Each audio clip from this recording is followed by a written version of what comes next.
comenzamos una nueva edición de Café Financiero con toda la información que usted necesita para manejar mejor su dinero. Hoy vamos a presentar un informe para todas aquellas personas que están evaluando cambiar el auto. ¿Cuáles son los préstamos más convenientes que se pueden obtener en el mercado financiero local para este fin? Vamos a repasar lo sucedido en los mercados de capitales y en el último bloque, como siempre, vamos a analizar los principales temas económicos de la semana, en esta ocasión con el economista Mariano Flores Vidal. Quédese con nosotros. Tras el siguiente intervalo vamos a regresar con todos estos temas y vamos a responder a todas sus consultas. Aquí ya estamos con la presencia de Juan Cerruti, también está con nosotros Yamila Escala y hoy nos está acompañando Jorge de los Santos para repasar lo sucedido en los mercados de capitales. ¿Qué tal? ¿Cómo andan todos? Muy bien. Hola, ¿cómo estás? Oh, gracias por estar nuevamente aquí y vamos rápidamente a las noticias que tenemos para hoy. Y esta semana, finalmente, tal cual había anunciado semanas atrás, el gobierno envió al Congreso el proyecto para modificar la ley de ART. Yamila nos presenta esta información. La presidenta anunció entonces el envío del proyecto de las ART, ¿sí? Algo esperado por todos. Estamos hablando de dos premisas básicas: la eliminación de la doble vía y la creación por decreto de las mutuas, algo de todos modos ya previsto. Se incluye la opción excluyente. ¿Qué significa esto? Que el trabajador podrá cobrar la indemnización prevista por el sistema o ir a juicio a través de la vía civil, o una u otra. Iniciativa aplaudida por los sectores en general desde ya. ¿Por qué? Porque estamos hablando de disminuir la judicialización del sistema, de la que habla hasta el mismísimo Lorenzetti, obviamente, porque estamos hablando de 3.000 juicios contra el sistema de riesgos del trabajo en 2003 y de casi 70.000 estimados para este año. Pero ahora bien, los entendidos en la materia, si bien hablan de que es completamente auspicioso que estemos hablando de disminuir los juicios en este mercado, en el sistema de riesgo del trabajo, obviamente insisten con leer la letra chica de lo que sea, más allá del proyecto, obviamente el esquema legal final. ¿Con qué? Bueno, se eliminan las comisiones médicas. ¿En cuánto va a ajustar las indemnizaciones? ¿Cómo será el tema de pagar de manera inmediata esa indemnización si estamos hablando de determinación de invalidez o de incapacidad de los trabajadores, que son procesos que llevan mínimamente un año? ¿Las prestaciones dinerarias estarán incluidas en esa opción excluyente? Bueno, un conjunto, ¿no?, de cuestiones que los expertos en la materia irán analizando. Por su parte, los empresarios se toman este fin de semana para analizar el anteproyecto que anda dando vueltas, el proyecto que ingresa de esta manera al Congreso con sus respectivas dudas, especialmente los aseguradores, obviamente. Y la cuestión principal tiene que ver con ese porcentaje que ajuste las indemnizaciones. ¿Por qué? Porque dicen que no lo podrán trasladar, que estas mayores indemnizaciones de las que habló Cristina Kirchner no las podrán trasladar al sistema de precios, en especial un mercado regulado con precios máximos. ¿Por qué? Porque está vinculado a la seguridad social. Veremos qué sucede, ¿sí? Hay que esperar. El anuncio finalmente fue hecho. Estamos hablando de 9 millones de trabajadores cubiertos por el sistema de ART. Bueno, muy bien, es una noticia muy bienvenida. Esperemos que ponga fin a esta indefinición que ha habido, a esta industria del juicio que ha florecido en los últimos años y que se ha nutrido del dinero de los trabajadores de las empresas. Vamos a cambiar de tema. Ahora vamos a presentar un informe dirigido a todas aquellas personas que están evaluando cambiar el auto. ¿Cuáles son los bancos que ofrecen los préstamos más convenientes para este fin? Así es, Alejandro. Atención todos aquellos que quieren cambiar el auto o adquirir uno nuevo. Lo que hicimos fue hacer un relevamiento de cuál es el costo de los préstamos que están dando los distintos bancos para la adquisición de automóviles. Si podemos ver la primera placa, lo que tuvimos en cuenta en ese caso es un préstamo a 48 meses, es decir, a 4 años de plazo, y lo que calculamos, allí pueden ver en pantalla, es la cuota por cada 10.000 pesos de préstamo. Entonces vemos que en el caso del Banco Ciudad es el que tiene el menor costo, 350 pesos por cada 10.000 prestados. Hay que aclarar que es una tasa variable. Luego le sigue el Credicop con 358 pesos. En el caso de tasa variable, también con tasa fija el Banco Credicop, 365 pesos. Tenemos el macro, el ciudad y el provincia en un rango entre 409 y 420 pesos, los primeros dos con una tasa fija, el tercero con una tasa variable, y después le siguen el HSBC con 427 pesos, el Nación, el Francés, el Patagonia ya con valores de 447 pesos, recordemos que es hasta 10.000 pesos, es decir, por cada 10.000 pesos el que quiere pedir un préstamo va a pagar este monto, y finalmente tenemos al Santander Río y al Standard Bank con tasa fija en los dos casos de 463 pesos y 475 pesos. Esto es parte entonces de la investigación que hicimos y también la ampliamos en la siguiente placa. Lo que tenemos es el préstamo por el monto máximo que dan los distintos bancos y vemos que en este caso, también calculado cada 10.000 pesos que se piden para adquirir un automóvil, el más ventajoso es el del Banco Ciudad, que tiene una tasa variable a un costo de 325 pesos y a un plazo de 60 meses, a tener en cuenta. Después tenemos el Provincia a 380 pesos y 72 meses de plazo. Y después tenemos a todo un lote de bancos, siempre con 60 meses de plazo, que tenemos al Macro, al Nación, al HSBC, al Francés, al Patagonia, al Santander Río y al Standard Bank, con valores que van oscilando entre los 414 pesos y los 450 pesos. Entonces, datos a tener en cuenta si uno está evaluando la posibilidad ya sea de cambiar el auto o de adquirir uno nuevo. Bueno, estos son más o menos los costos que se están manejando hoy en día en el mercado. Bueno, información, como siempre decimos, muy importante. Vemos amplias diferencias que justifican la información que acabamos de darles y justifican justamente informarse de esto antes de buscar un crédito para adquirir un vehículo. Vamos a cambiar ahora de información, vamos a comenzar a repasar lo sucedido esta semana en los mercados de capitales que no tuvieron noticias estruendosas como las semanas anteriores, porque entregaron, ¿no?, algunas novedades, por ejemplo, desde el lejano oriente, ¿no? Sí, exactamente. En realidad hubo un dato que parece superficial, pero no lo es. El viernes pasado fue el día de la primavera. Feliz primavera para todos. Eso significa que el hemisferio sur empieza a aflojar y planificar el 2013, pero el hemisferio norte, Estados Unidos, Europa y Japón, empiezan a apretar el acelerador. ¿De qué forma? Inyectando mucho dinero al mercado, pero mucho en serio. Estados Unidos, 400.000 millones mensuales. Japón no se queda atrás, 80.000 millones más de euros para su economía. Eso implica dólares y euros muy baratos para todos. Y por otra parte empieza a activar lo que es la guerra de las monedas. Ya Brasil, Chile, Perú y Colombia advirtieron levantar barreras para proteger sus economías, ¿no?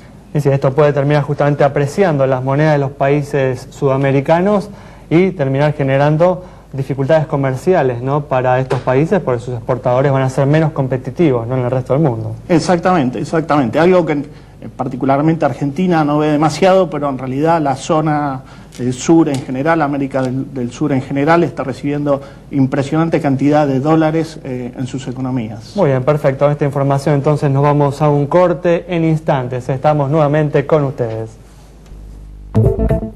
Estamos de regreso y es momento de comenzar a responder las consultas que ustedes nos han enviado. Recuerden que se pueden comunicar con nosotros, como siempre decimos, a través de los teléfonos, de los números que aparecen por debajo de la pantalla a lo largo del programa, y también nos pueden enviar cualquier consulta sobre el estado de los bancos, de las compañías de seguros y también sobre cualquier consulta relacionada con el mercado de seguros a través de nuestra página de Facebook. Vamos a comenzar con la situación de las entidades bancarias. Por ejemplo, la pregunta de Mariela sobre el Banco de la Pampa. En el caso del Banco de la Pampa, Alejandro tiene un patrimonio de 431 millones de pesos, tiene depósitos por 3.733 millones de pesos y ha acumulado un resultado desde diciembre de 2011 a la fecha de 34 millones de pesos. Le asignamos una cara sonriente porque los indicadores están en línea con el promedio del mercado. Muy bien, también se comunicó Paulo para conocer el estado del BST. En el caso del Banco de Servicios y Transacciones, el BST, tiene un patrimonio de 140 millones de pesos, depósitos por 1.030 millones de pesos y el resultado que ha acumulado desde diciembre de 2011 hasta ahora es de 4 millones de pesos. Otra cara sonriente dado que los números están en línea con el promedio del sistema. Muy bien, también hubo novedades esta semana en relación a los seguros ambientales. Se conoció una normativa a través de la cual se modifican los lineamientos vigentes para este tipo de seguros. Yamila presenta esta información. Se autoriza por decreto a contratar 2 pólizas, la de caución por daño ambiental de incidencia colectiva y por responsabilidad civil. Estas pólizas ya existían. ¿Qué es lo importante? Que cambian de órbita, pasan de la Secretaría de Medio Ambiente a la Jefatura de Gabinete, que va a ser la encargada de determinar qué actividades son riesgosas y qué sucede luego de que la compañía aseguradora paga la indemnización al Estado. Con lo cual, en realidad, lo que se está perdiendo es por parte de la Secretaría de Medio Ambiente una gestión, una herramienta de gestión. Bueno, veremos lo que sucede con lo que eran las remediadoras, que eran las encargadas de, cuando producido el siniestro, bueno, remediar justamente, ir detrás del problema y solucionarlo de alguna manera. Pero lo cierto es que en sí este decreto modifica eso y veremos qué pasa con el medio ambiente, con la póliza de responsabilidad civil tan discutida y que tantos problemas genera en este mercado. Muy bien, pasamos a otro tema. Como es la Asociación de Aseguradores de Vida y Retiro, viene impulsando en nuestro país un sistema de aportes voluntarios para complementar la jubilación en la etapa pasiva. Justamente la institución viene reclamando para impulsar este sistema el otorgamiento de beneficios impositivos a quienes ahorren a través de este sistema. Bueno, María Larrauri le preguntó al público qué opinión tienen sobre esta idea y si les interesaría participar en un sistema como este. La Asociación de Aseguradores de Vida y Retiro viene impulsando la creación de un sistema voluntario para complementar la jubilación. Aquellas personas que cuenten con capacidad de ahorro podrán realizar aportes para mejorar los ingresos que recibirán en su etapa jubilatoria. Café Financiero le preguntó a la gente qué opina sobre esta idea y si considera necesario implementar un sistema como este. Creo que sí, que sería bueno y sería necesario, y opino también que para que ello sea posible es necesario un incentivo fiscal, ya que de otra manera es bastante difícil que la gente acceda a ahorrar de esa manera. Yo creo que las bases están sentadas, ya se han presentado proyectos en varios congresos y en mi opinión es una buena propuesta. Creo que sí, porque el sistema jubilatorio creo que va a colapsar dentro de poco tiempo, de manera que va a ser necesario este tipo de medidas. Y sería bueno que existiera. ¿Por qué?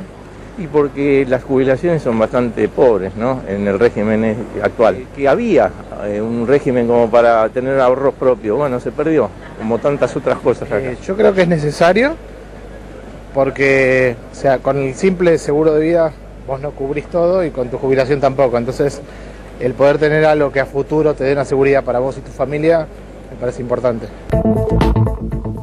Bueno, una propuesta interesante en un país, ¿no?, en el cual la posibilidad de vivir dignamente con la jubilación realmente resulta incierta, ¿no? Así que es importante tener este tipo de mecanismos que permiten contar con un complemento para la jubilación que nosotros vayamos a tener en el futuro.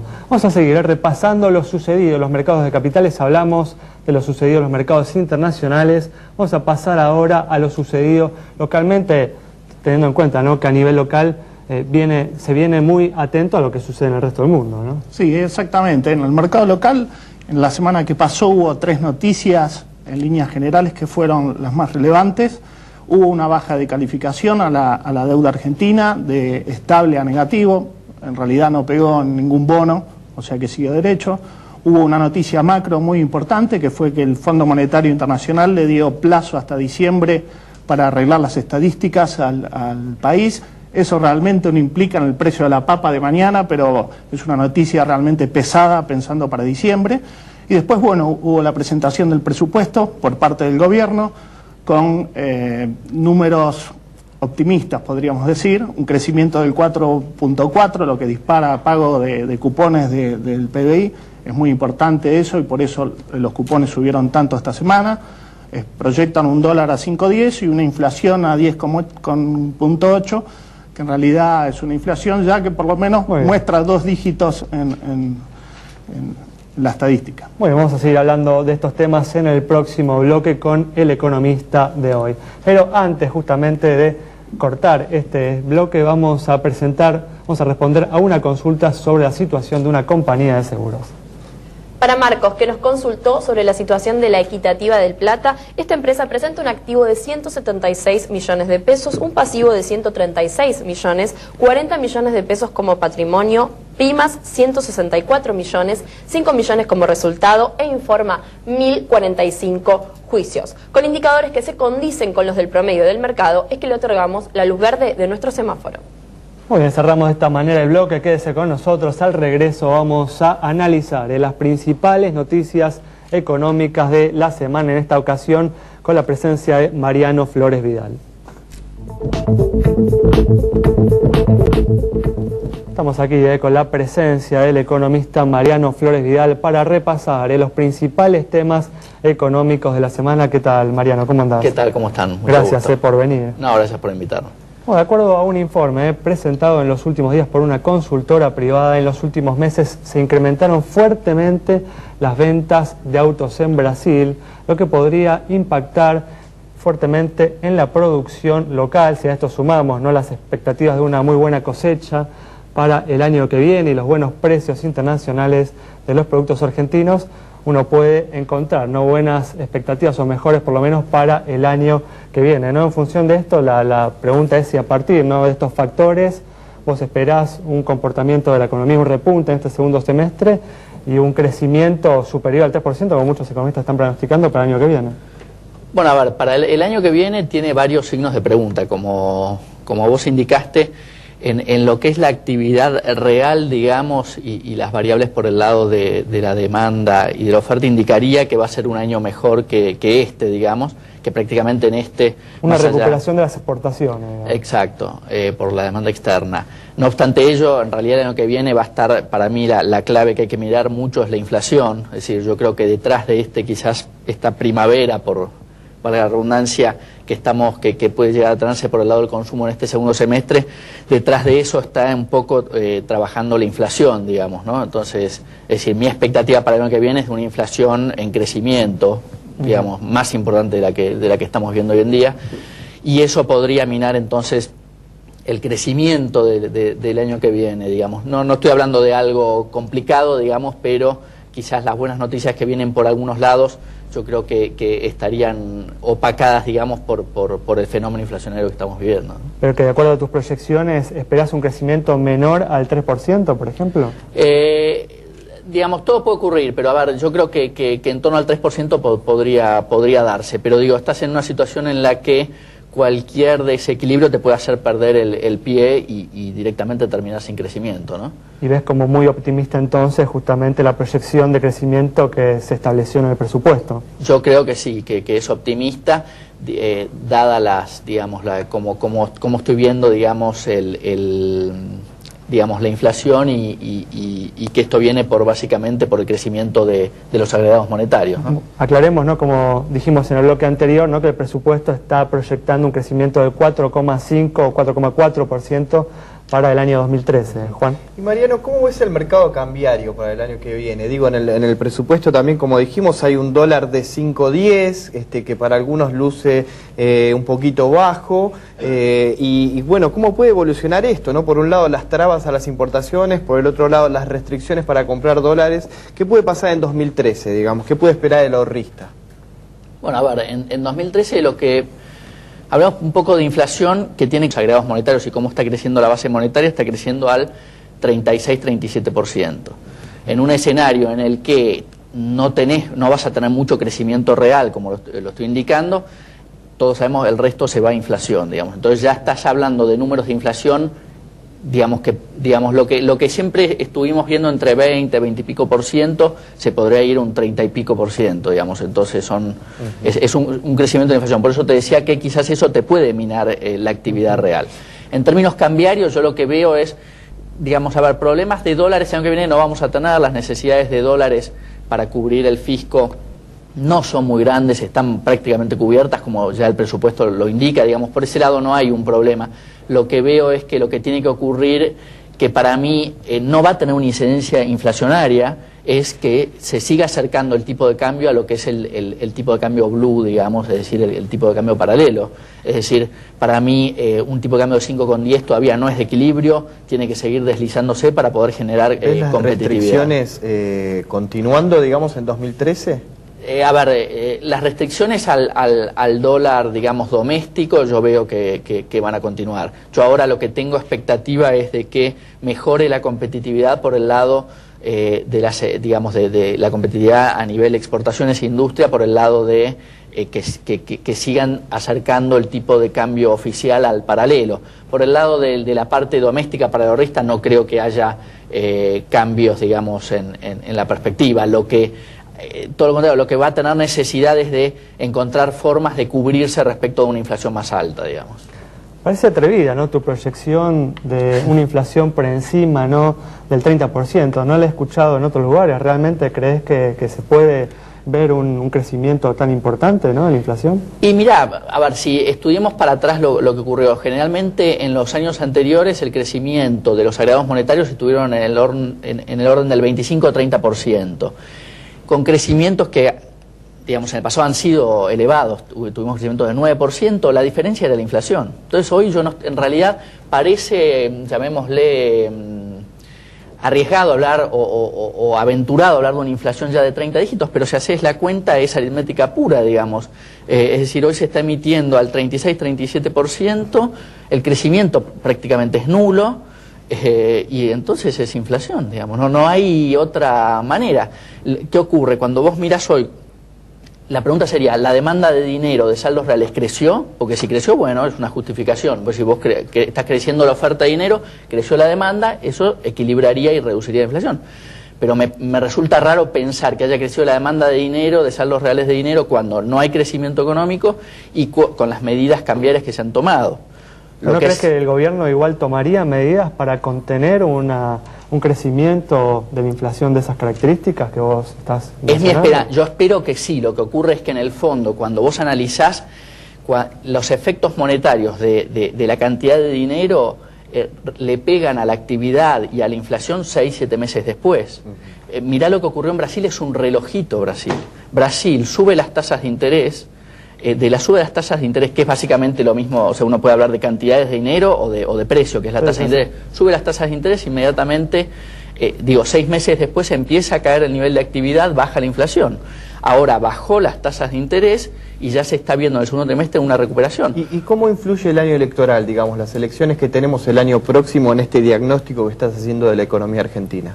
El tema inflacionario.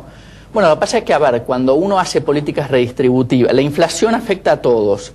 El punto es cuando uno hace políticas redistributivas desde la parte fiscal lo suficientemente, llamémosle, fuertes y grandes como para que los estratos más bajos de la sociedad o medios bajos no se vean afectados en ese momento, en el largo plazo te afecta, no podés tener mucho daño en lo que son las elecciones, digamos. Muy bien. Bueno, Mariano, muchas gracias por haber estado con nosotros.